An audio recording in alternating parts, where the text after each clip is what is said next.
Hello bachcho, let's read this question. The question says the periodic table of elements does not, and the options are include the inert gases, tell us about the arrangement of atoms in a molecule, allow us to make accurate guess of the properties of undiscovered elements, reveal regularities in the occurrence of elements with similar properties. अभी अगर हम की concept की बात करें तो यहाँ पे हमारा की कॉन्सेप्ट क्या होगा?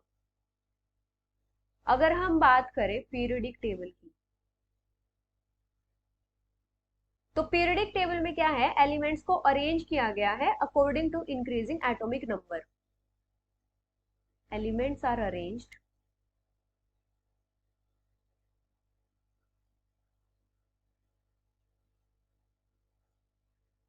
According to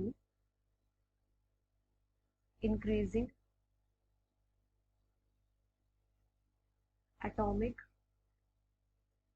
number. और जो पीरियोडिक टेबल है उसमें क्या किया है, अगर हम पीरियोडिक टेबल की क्लासिफिकेशन देखें तो यहाँ पे क्या किया है, यहाँ पे एलिमेंट्स को डिवाइड किया गया है 18 ग्रुप्स और 7 पीरियड्स में. डिवाइडेड इनटू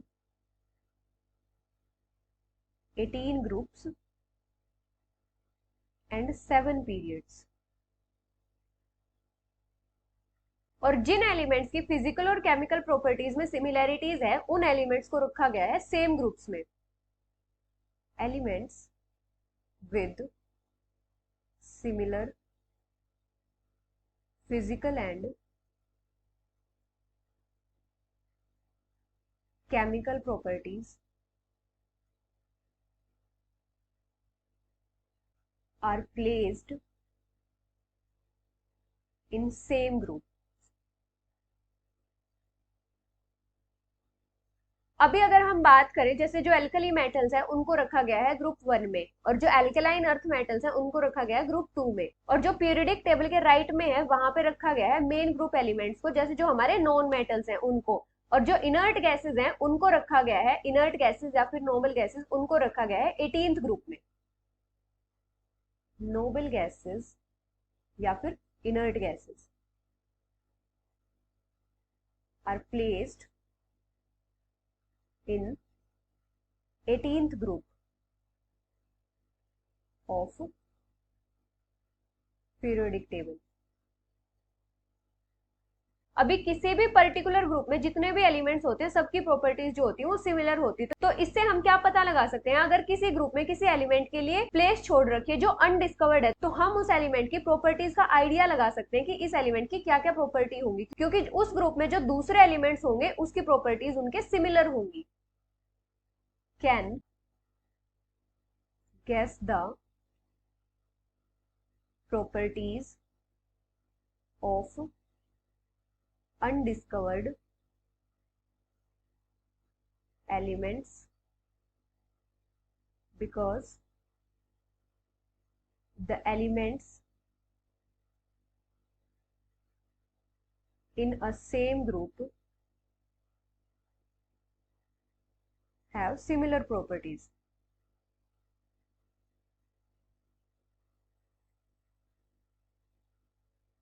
और जो पीरियोडिक टेबल है उसमें जो एलिमेंट्स की प्रॉपर्टीज है उनमें रेगुलरिटीज है. जैसे अगर हम बात करें आयनाइजेशन एंथैल्पी की, तो आयनाइजेशन एंथैल्पी क्या होती है, अगर हम किसी पीरियड में लेफ्ट से राइट जाते हैं तो आयनाइजेशन एंथैल्पी जो होती है वो डिक्रीज करती है.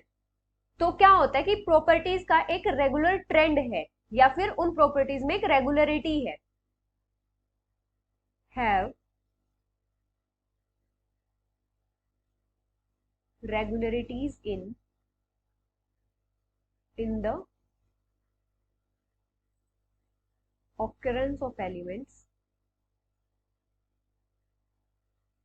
with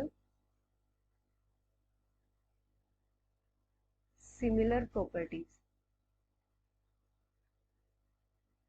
जैसे अगर हम बात करें जो हैलोजेंस हैं, हैलोजेंस में जितने भी एलिमेंट्स हैं सबकी प्रॉपर्टीज क्या होंगी, सिमिलर होंगी. जैसे उनकी जो इलेक्ट्रोनेगेटिविटी होगी वो सारी की सारी हैलोजेंस की क्या होगी, हाई होगी in comparison to other elements. अभी अगर हम बात करें जो पीरियोडिक टेबल है वो सिर्फ डील करता है एलिमेंट्स के साथ, मॉलिक्यूल्स के साथ डील नहीं करता. Periodic table deals with elements and not with molecules. हम सिर्फ एलिमेंट्स की प्रॉपर्टीज का आइडिया लगा सकते हैं। अभी अगर हम स्टेटमेंट्स देखें, फर्स्ट स्टेटमेंट क्या है, इंक्लूड द इनर्ट गैसेस, तो ये स्टेटमेंट करेक्ट होगी। सेकंड है tell us about the arrangement of atoms in a molecule, तो ये हमारी स्टेटमेंट इनकरेक्ट होगी, क्योंकि जो पीरियोडिक टेबल है वो सिर्फ एलिमेंट्स से डील करता है, मॉलिक्यूल्स से डील नहीं करता। हमें नहीं पता कि मॉलिक्यूल में जो अरेंजमेंट है वो किस टाइप से होगी। थर्ड है allow us to make accurate guess of the properties of undiscovered elements, तो ये स्टेटमेंट हमारी करेक्ट होगी, क्योंकि अगर कोई सेम ग्रुप है तो उसमें जितने भी एलिमेंट्स होंगे सबकी सिमिलर प्रॉपर्टीज होगी, चाहे वो डिस्कवर्ड हो चाहे अनडिस्कवर्ड हो।